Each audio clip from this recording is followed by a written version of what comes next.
Welcome back to another episode of Living Fire. If you never want to miss an upload, make sure to subscribe to the channel. These are some of the best financial books to read. Number 1, The Boglehead's Guide to Investing by Taylor Larimore, Mel Lindauer, and Michael LeBoeuf. Best for beginner investors.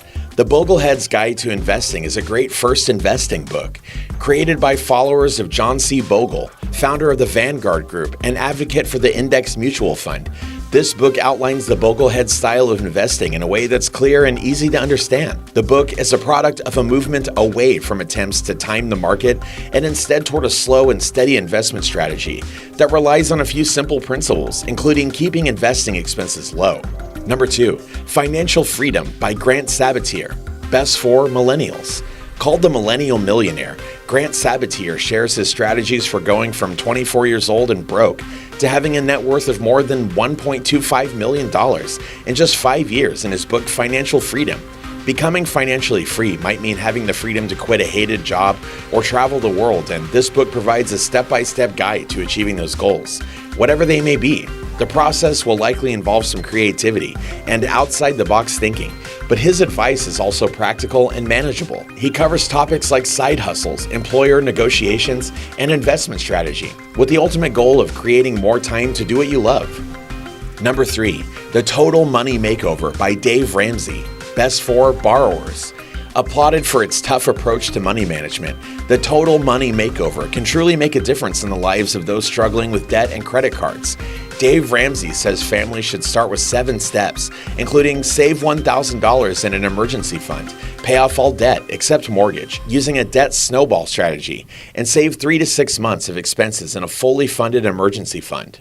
Number 4, The Millionaire Next Door by Thomas J. Stanley and William D. Danko, best for everyone. This book can be incredibly eye-opening, particularly for younger individuals and families just starting out. Combining data and expert insights, The Millionaire Next Door uncovers the truth of what a millionaire really looks like, and it may not be what you'd expect. The ideas covered in this book are simple but powerful. Spend less than what you make. Save money every month. If you spend less, your income need will be less and therefore your taxes will be lower. Lawrence Pond, a tax specialist and certified financial planner in California, who lists the book as one of his favorites, wrote in an email. For example, if you buy a less expensive house, it will cost less to maintain and your property taxes will be lower. Number 5, The Psychology of Money by Morgan Housel, best for overspenders. A financial plan is worthless without proper execution, but sticking to a budget and making smart financial decisions habitually can be a challenge. The Psychology of Money uncovers the real ways people make decisions about money and helps readers make sense of their own behaviors when it comes to finances. Number 6, Raising Financially Fit Kids by Jolene Godfrey, best for parents. Parents can play a role in helping children establish positive money habits early and understand the complexities of money management as they grow. Raising Financially Fit Kids covers the ways financial education can help children achieve their dreams and become more confident, as well as concepts like financial sustainability and charitable giving. This book aligns the 5 developmental stages: children, tweens, middle schoolers, high schoolers, and 20-somethings, with financial education benchmarks, so its principles can be useful for parents of children at different ages. Number 7, The Intelligent Investor by Benjamin Graham, best for intermediate to advanced investors. Ready to level up your portfolio management? The Intelligent Investor by Benjamin Graham describes in detail his philosophy of value investing, in which investors choose stocks that appear to be trading for less than their intrinsic value. Considered the stock market Bible since it was first published in 1949, the book has since been revised with insights for modern investors. Number 8, Smart Women Love Money by Alice Finn, best for beginner investors. Women don't tend to invest as frequently as men, and Smart Women Love Money by Alice Finn isolates and attacks barriers standing in their way. Finn's book provides an overview of the challenges and unique financial circumstances that women experience before turning to 5 steps to successful investing for women. These include investing in stocks for the long run, allocating assets, and rebalancing a portfolio regularly. Now, these are some of the worst personal finance books. Number 1, Automatic Millionaire by David Bach.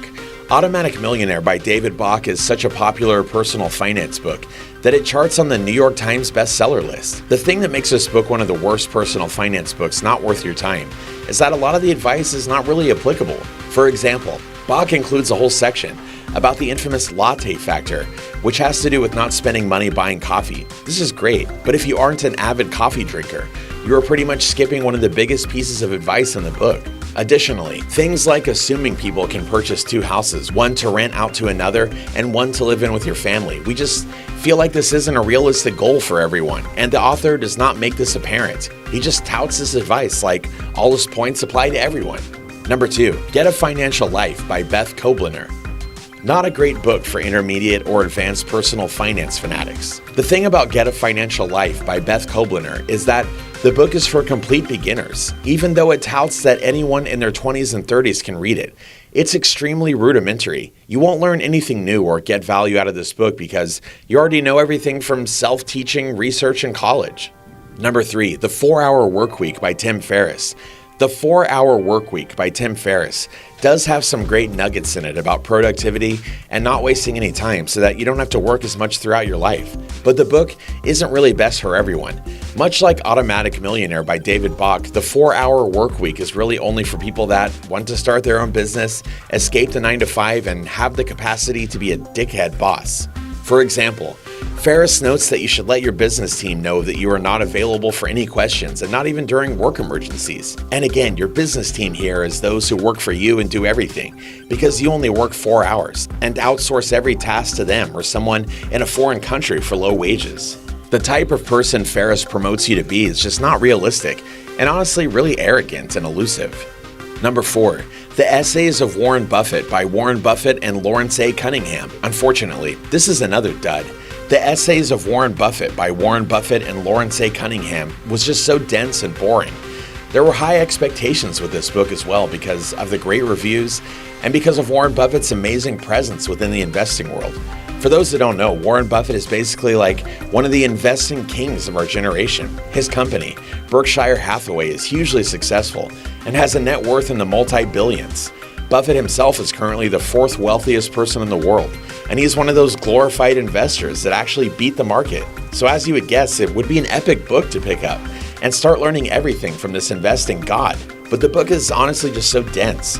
First, it's not actually written by Buffett himself in a sense. It's a collection of essays compiled together from Buffett's previous work and essays, but it's actually compiled by Lawrence A. Cunningham. Second, all the useful stuff from this book can be easily found on the internet with a short 5-minute read or YouTube video.